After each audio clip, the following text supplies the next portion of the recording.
शांति। ले लो दुआएं माँ बाप की, गठरी उतरेगी सिर से पाप की। वो पाप जो हम आत्माएं देह अभिमान में आकर 63 जन्म करते आए, ऐसे पाप कर्मों और कुकर्मों से बचाने के लिए, उनसे मुक्त होने के लिए बाबा हमें संगम पर आकर श्रीमत दे रहे हैं। तो आइए रिवाइज करते हैं आज के 9 अक्टूबर 2023 के मधुर महावाक्यों को। पारलौकिक माता पिता की दुआएं प्राप्त करने का साधन क्या है? याद में रहना, पवित्र बनना। कुकर्मों से बचने के लिए बाप की राय क्या है? श्रीमत पर चलो, ट्रस्टी होकर रहो। कौन से बच्चे महिमा योग्य बनते हैं? युक्ति युक्त, राज युक्त। प्रकाश स्तंभ कौन बनते हैं? स्मृति स्वरूप बनकर हर कर्म करने वाले। संगम युग में शिव बाबा आकर कौन से कर्तव्य करते हैं? दुआएं देते, स्वर्ग रचते, सद्गति करते, श्रेष्ठाचारी बनाते, काम चिता से उतार ज्ञान चिता पर बिठाते, ब्रह्मा द्वारा सतयुगी श्रेष्ठ स्थिति। संगम युग पर शिव बाबा आकर कौन से कर्तव्य करते हैं? दुआएं देते, स्वर्ग रचते, सद्गति करते, श्रेष्ठाचारी बनाते, काम चिता से उतार ज्ञान चिता पर बिठाते, ब्रह्मा द्वारा सतयुगी श्रेष्ठ सृष्टि की स्थापना कराते, मुक्तिधाम ले जाते, सीधी बात बतलाते, काले से गोरा बनाते, पढ़ाकर पतित से पावन बनाते। सतयुग और कलयुग के बीच का कंट्रास्ट इस प्रकार है। सतयुग में सिर्फ एक भारत, कलयुग में सब धर्म।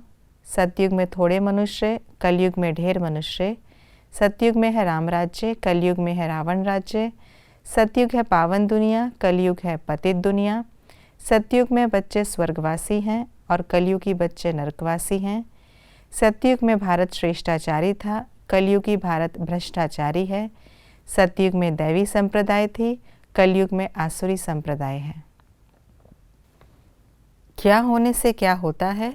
श्रीमत पर चलने से श्रेष्ठ बनते, आसुरी मत पर चलने से भ्रष्ट बनते, रावण के आने से मनुष्य पतित बनते, वाम मार्ग में जाने से रावण राज्य शुरू होता, बाप और वर्षे को याद करने से स्वर्ग में जाते, माता पिता की दुआएं मिलने से सदा सुखी बनते, बाप को याद कर भोजन खाने से ताकत मिलती, शांति धाम निर्वाण धाम को याद करने से स्वर्ग का वर्षा मिलता, श्रीमत पर चलने से बाप को मालूम पड़ता कि हम कोई विक्रम तो नहीं करते, आत्मा के शरीर से अलग होने से आत्मा को कोई तकलीफ महसूस नहीं होती।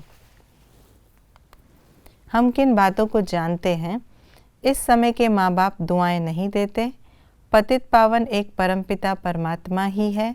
इस रुद्र ज्ञान यज्ञ में असुरों के विघ्न बहुत पड़ते हैं। अभी हम थुर में बैठे हैं, फिर सूर्यवंशी कुल में जाएंगे। स्वर्गवासी माँ बाप जो दुआ करते वह आधा कल्प चलती। संगम युग में क्या नहीं होता है? संगम युग में क्या क्या होता है हम पढ़ते। इस नॉलेज से हम त्रिकालदर्शी बनते।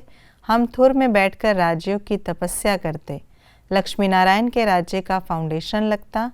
हमको प्रैक्टिकल में बेहद के माँ बाप की दुआएं मिलती। सतयुग में क्या नहीं होता है? चंद्रवंशी और कोई धर्म, गुरु की दरकार, लक्ष्मी नारायण में यह ज्ञान, कंस जरासंधि हिरण्याकश्यप आदि। ये थी आज की मुरली की विशेष बातें।